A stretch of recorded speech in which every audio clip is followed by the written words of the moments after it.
What up, people? It's Danny here, and today I'd like to do a little bit of baking for you.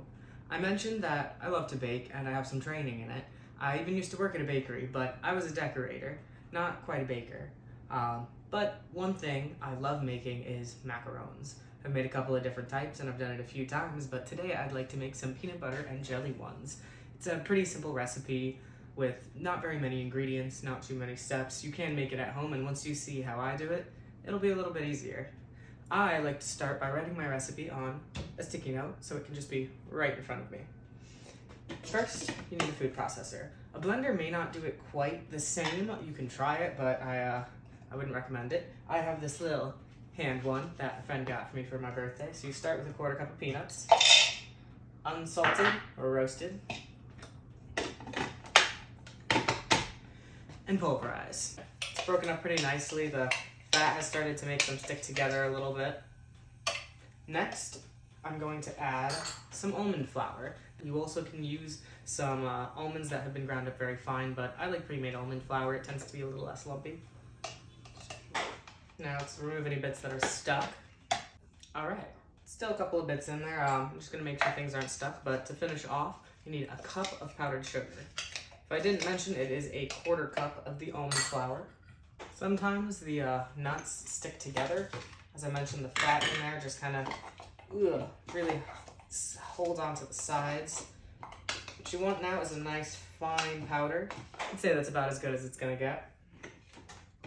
All right, now you take your resulting powder and you're going to sift it. This ensures that there are no small pieces that ruin the texture of it. Any old sifter like this will do. The old strainer should do just fine. And this part usually takes a while. Looks like I've gotten everything through that's gonna really get through. Now, they get to prepare egg whites. In the meantime, you may want to preheat your oven to 375. Here I have 2 egg whites that I've already let get to room temperature. They just whip up a little better that way. And I'm gonna continue using my whisk right here, or my whisk attachment for my mixer, and just mix until it's nice and fluffy. All right, it's looking like it's already starting to get there. It'll start to look a little bit glossy. The air bubbles in it will start to be fewer and far between. So then you take 3 tablespoons of granulated sugar and slowly add it while you finish off. Then you want to add a little bit of vanilla extract. If you're a stickler about amount, I'd say a 1/4 to 1/2 of a teaspoon. I kind of just measure with my heart. It's one of those things, kind of like chocolate chips and cookies. Plus, this bottle's almost empty, so let's see. Should be a little bit. Yeah, a little bit. That'll go a long way.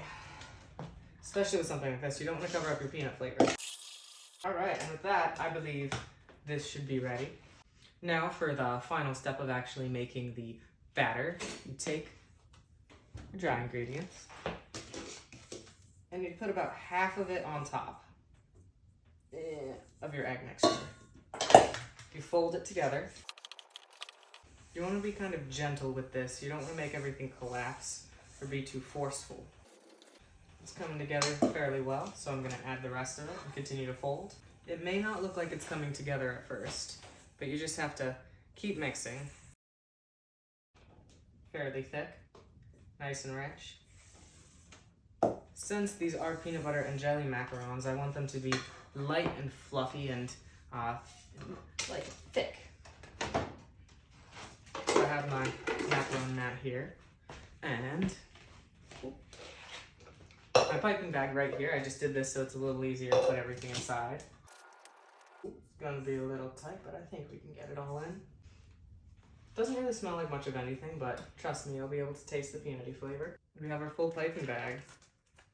Having the mat helps a lot, but if you don't have it, you can just use a cookie cutter or something, a bottle or something that's round, such as the bottom of the vanilla extract. You can use wax or parchment paper, preferably parchment paper, to draw your circles, to make them all even. Now, I have a circular tip on here. We're just going to very carefully take our macarons. With the tiny bit left, I like to see if there's any extra that need a little more filling. If you pump it right in the middle and swirl it off, it usually doesn't impact the shape too much. If you have a little bit of extra, if you're not opposed to eating raw egg, you can taste it. See how it turned out, see if it's nice and smooth. It's pretty good. Like, nice and peanutty. I've taken some salted cocktail peanuts and crushed them up, and I'm gonna just make a little bit of a crunch on the tops of them. I'm only gonna do half of them, so that way the bottom ones aren't off balance once they're sandwiched together. This will just add a nice little salty crunch, which will go really well with the sweet filling. And into the oven with these bad boys.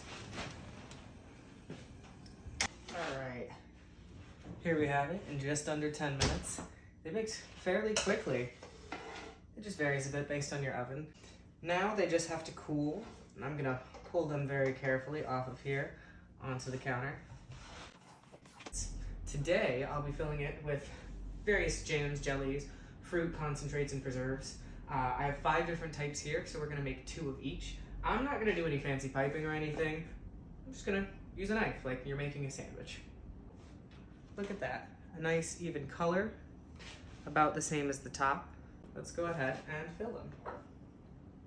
We're gonna start with some raspberry pomegranate. If you twist, it often can even out the distribution. And there we have a peanut butter and jelly macaron. Next we have some strawberry.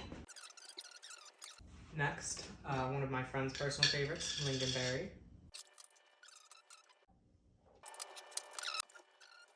And with that, we have our final macaron put together.